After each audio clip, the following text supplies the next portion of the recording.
जय श्री राम। दोस्तों, आप लोग देख रहे हैं चैनल हमारा स्पॉन्जिक रॉक। आज हम लोग एक ऐसे स्थान पर जा रहे हैं जो भारत के इतिहास, सनातन धर्म की परंपरा का सबसे प्रमुख स्थान है।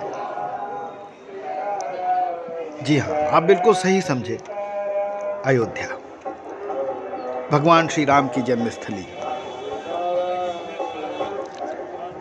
अयोध्या में पहुंचने से पहले हम लोग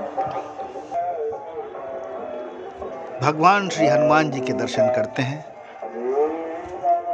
भगवान श्री हनुमान जी अयोध्या की हनुमानगढ़ी के राजा हैं। ऐसा कहा जाता है कि भगवान श्री राम ने उन्हें रहने के लिए इसी गढ़ी में अनुमति दी थी और तब से उन्हें हनुमानगढ़ी का राजा कहा जाता है। हनुमानगढ़ी की स्थापना भगवान श्री राम के समय में ही हो गई थी, लेकिन इसका पुनरुद्धार राजा विक्रमादित्य के समय 10वीं शताब्दी में कराया गया। अयोध्या जाने के लिए हम लोग अयोध्या के रास्ते से फैज़ाबाद से करीब 15 किलोमीटर दूर पहुंच गए। वहां पर काफ़ी भीड़ भाड़ थी, पार्किंग के लिए जगह ढूंढना मुश्किल था, लेकिन फिर भी किसी तरह से एडजस्ट करके पार्किंग करी और पार्किंग करने के बाद पैदल हनुमानगढ़ी की ओर, पार्किंग स्थल से जो करीब 150 मीटर रहा होगा, हम लोग चले। रास्ता पार किया। दोनों तरफ आप देख सकते हैं कि दुकानें, होटल, ऑटो खड़ा हुआ है और लोग मंदिर के दर्शन के लिए जा रहे हैं। हालांकि हम लोगों को बहुत देर हो गई थी पहुंचने में वहां पर, लेकिन तब भी पर्याप्त संख्या में भीड़ थी, पर्याप्त संख्या में वाहन आ जा रहे थे और हम लोग वहां पर पहुंच करके हम लोगों ने प्रसाद लिया। प्रसाद लेकर के हम हनुमानगढ़ी की सीढ़ियों पर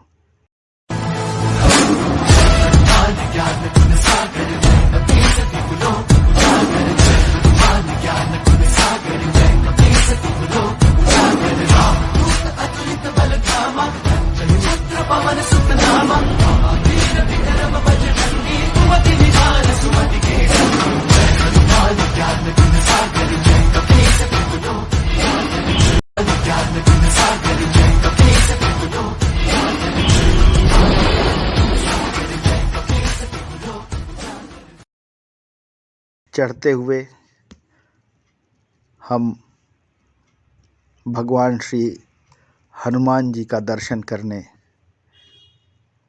उनके समक्ष उपस्थित हुए।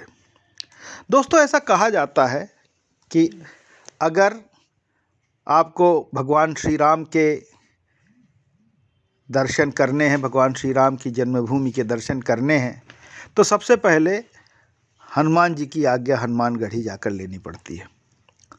अन्यथा ये जो हमारा पुण्य है थोड़ा कम हो जाता है। हनुमान जी की अनुमति के बिना भगवान श्री राम नाराज भी हो सकते हैं। इसलिए हम लोग सबसे पहले हनुमानगढ़ी में विराजे वहाँ के राजा और हम लोगों के आराध्य श्री हनुमान जी का दर्शन करने के लिए पहुँच गए। ये आप देख सकते हैं, ये हनुमान जी का दर्शन करने के लिए लोग कितना उतावले हैं। सामने भगवान श्री हनुमान जी की अद्भुत दिव्य मूर्ति विराजमान है। ऐसा लगता है उनकी आँखों में जब आप देखते हैं, जब उनका दर्शन करते हैं, तो ऐसा लगता है कि हनुमान जी हमें आशीर्वाद दे रहे हैं। ऐसा लगता है कि अपनी आँखों से वो उनका आशीर्वाद किरणों के माध्यम से हमारे शरीर पर पहुंच रहा है, हमारे ऊपर उनकी छाया पड़ रही है। ऐसी दिव्य मूर्ति का दर्शन और ऐसी दिव्यता के साथ दर्शन आज हम लोगों को श्री हनुमानगढ़ी में हुए। ये एक मूर्ति है जिसमें चारों तरफ चांदी का छत्र भी है। इसकी जो दरवाजे हैं यहाँ पर आप लोग देख सकते हैं कि एक सुंदर नक्काशी है, टाइल्स पत्थर लगे हुए हैं और हनुमानगढ़ी का जो स्थापत्य है, जो उसकी जो कला है, जो उसका आर्किटेक्चर है, वो देखने इतने खूबसूरत कंगूरे लटके हुए हैं, इतना खूबसूरत लगता है वहाँ पर बैठ कर के। बिल्कुल फिर मनुष्य जो है दुनियादारी से दूर हो जाता है, सिर्फ भगवान का ध्यान वहाँ पर आता है। ऐसा दिव्य दर्शन, ऐसी आध्यात्मिक अनुभूति होती है वहाँ पर कि संसार में जो बाह्य संसार है हमारा, उससे बिल्कुल अलग बड़ी ही शांतिपूर्ण। ये देखिए आप, ये कितना खूबसूरत लग रहा है। ये पूरा का पूरा दृश्य देखिए आप, इनका आर्किटेक्चर देखिए, कितनी मेहनत से ये बनाया गया होगा। तो मैं आपको बता रहा था कि महाराज विक्रमादित्य ने इसका निर्माण कराया था। समय के साथ साथ मुग़लों का शासन हुआ, गुलाम वंश का शासन हुआ, मुसलमानों का 400-500 सालों का शासन हुआ। लेकिन जब यहाँ पर एक और कथानक ये है कि जो फैज़ाबाद के नवाब थे, उनके शरीर में एक फोड़ा हो गया। तो उन्होंने बहुत जगह इलाज कराए, अंग्रेज़ डॉक्टर भी इलाज करने आए उनका, लेकिन उन्हें कोई फ़ायदा नहीं प्राप्त हुआ। फिर उनके कानों में खबर पहुंची कि अगर बाबा हनुमान जी चाहें तो आपका इलाज हो सकता है, आप ठीक हो सकते हैं। गए तो महंत जी के पास पहुँचे तो महंत जी ने कहा कि नहीं महाराज, अभी सब हम कोई डॉक्टर तो है नहीं, हम क्या इलाज करेंगे। तो नवाब साहब ने कहा कि महाराज जी आपकी शरण में आए हैं और भगवान की शरण में जो होना होगा हो जाएगा, आप कुछ प्रयास कर दीजिए। तो उन्होंने अद्भुत तरीके से जो हनुमान जी के आरती की भस्म की जो राख होती है वो, और कुछ सरयू माता नदी का जो जल, उसका कई चीज़ों का मिश्रण करके उन्होंने उनका इलाज अपने तरीके से किया और ऐसा कहा जाता है कि 2-3 महीने में वो एकदम ठीक हो गए। तो नवाब साहब बहुत प्रसन्न हुए। उन्होंने कहा कि भाई आप जो कहें मैं भगवान के चरणों में अर्पित कर दूं। तो चूँकि महंत जी को तो कुछ ऐसा था नहीं कि कोई उनको लालसा थी, लिप्सा थी। उन्होंने कहा ऐसा करो, आप थोड़ा सा इसको ठीक करवा दो, मंदिर को बड़ा टूट गया है। तो उन्होंने, नवाब साहब ने इस मंदिर को किले का रूप देते हुए इसका जो आर्किटेक्चर है, आप लोग जब बाहर से देखेंगे तो लगेगा कि कोई किला है। तो वो हमारे जो अवध के नवाब थे, उन्होंने उसको किले की तरह से बनाया। दोस्तों, हनुमानगढ़ी की जो एक छोटी सी कहानी, अनेक कहानियां हैं। तो बाद में धीरे धीरे क्या हुआ कि यहाँ पर कुछ और व्यवस्थाएं बनी। हनुमानगढ़ी में पहले एक महंत जो मुख्य महंत होते थे, बाकी लोग पूजा पाठ किया करते थे। लेकिन जब से जैसे हनुमानगढ़ी में भक्तों की संख्या बढ़ने लगी, यहाँ पर रहने वालों की संख्या बढ़ने लगी, तो उसके लिए कुछ नियम बनाए गए। उन नियम में 18वीं-19वीं शताब्दी में एक जो हमारे महंत जी 1925 के आसपास 108 श्री महंत बलराम दास जी महाराज ने जो हनुमानगढ़ी के नियम थे उनको लिपिबद्ध कराया, उनको स्क्रिप्ट दी, उनको एक कागज़ में देखिए आप लोग देख रहे हैं ये हनुमानगढ़ी का जो वो है तिजोरी है। ये देखिए पुराना वादन है, ये जो तबला है पुराना, ये सब पुरानी चीज़ें भी अभी हनुमानगढ़ी में संग्रहित की गई। यहाँ तो मैं ये बता रहा था आपको कि हनुमानगढ़ी के नियमों का संग्रहण श्री 108 बलराम दास जी महाराज महंत जी के समय में हुआ और उन्होंने इसको 1925 में जो सभी पंचों के माध्यम से संग्रहित किया, उनको एक स्थान बनाया और इसमें अंग्रेज़ों की, जो समय तो अंग्रेज़ों का शासन था, उनकी भी शुभकामनाएं प्राप्त हुई। 1947 में जब देश आज़ाद हुआ तो उसके बाद बाकायदा जो पंचों के ट्रस्ट था वो पंजीकृत कराया गया। देश में पुराने मंदिरों में हनुमानगढ़ी मंदिर बहुत ही दिव्य और बहुत ही पवित्र मंदिर है, जिसका पंजीकरण तत्समय कराया गया। 1925 के पंजीकरण के समय वहाँ पर करीब करीब 273 साधुओं ने इसमें अपने हस्ताक्षर किए। ये जो हनुमानगढ़ी का अखाड़ा है, आप लोग देख रहे हैं स्क्रीन पर, ये महंत जी हैं, बड़े महंत जी, महंत प्रेमदास जी, इनका आशीर्वाद भी हम लोगों ने लिया था।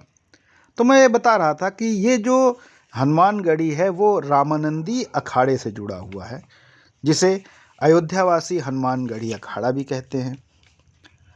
इसमें जो कामकाज है वो मंदिर की जो अपनी परंपरा है, जो उसका रीति रिवाज है उनका, उसके हिसाब से होता है। इसमें इस जो पंजीकरण हुआ, इसमें एक नियमावली बनी। उस नियमावली में उसकी कार्रवाई अखाड़ा हनुमानगढ़ी में इनके विरुद्ध हम कुछ नहीं कर सकते, लेकिन यह रिवाज अभी पूर्ण रूप से लिपिबद्ध नहीं हो पाए। यद्यपि हनुमानगढ़ी के उक्त नियम व रिवाज के कुछ अंशों के विषय में 1925 ईस्वी को इस वक्त के समस्त अखाड़ा हनुमानगढ़ी के साधुओं ने इकरारनामा का दस्तावेज लिखकर यह इकरार किया था कि दस्तावेज में लिखे गए नियमों का पालन वह स्वयं और उनके उत्तराधिकारी करेंगे। और ये जो नियमावली बनी, इसका रजिस्ट्रेशन भी फैजाबाद में किया गया।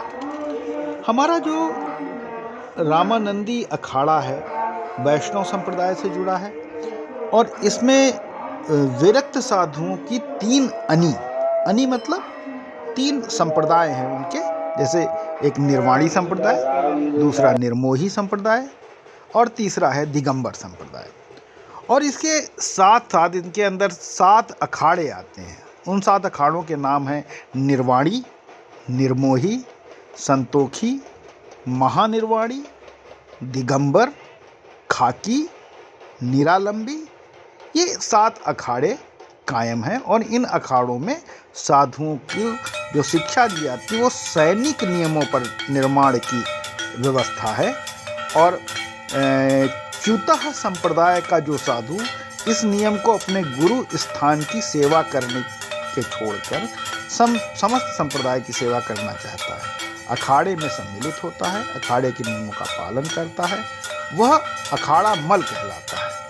ऐसा साधु अखाड़े के किसी भी एक नागा अतीत की सेवा में रहकर कई श्रेणियों से होता हुआ नागा पद को प्राप्त होता है। अब श्रेणियां कौन कौन सी हैं ये भी मैं आपको बता देना चाहता हूं कि साधु कभी कभी अकेले या जमातों में घूमता है, इसको सादिक कहते हैं।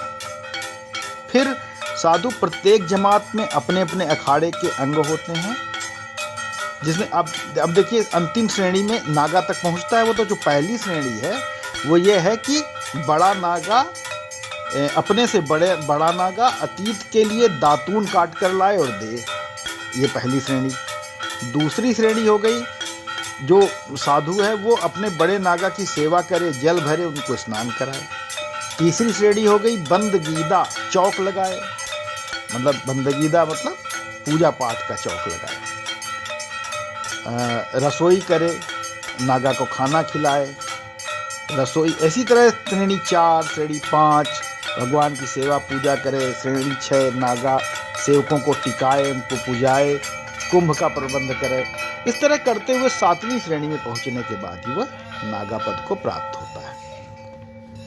तो हम लोग ये देखते हैं कि ये पूरी नियमावली हनुमानगढ़ी के जो अखाड़ा है उसको नियमित करती है।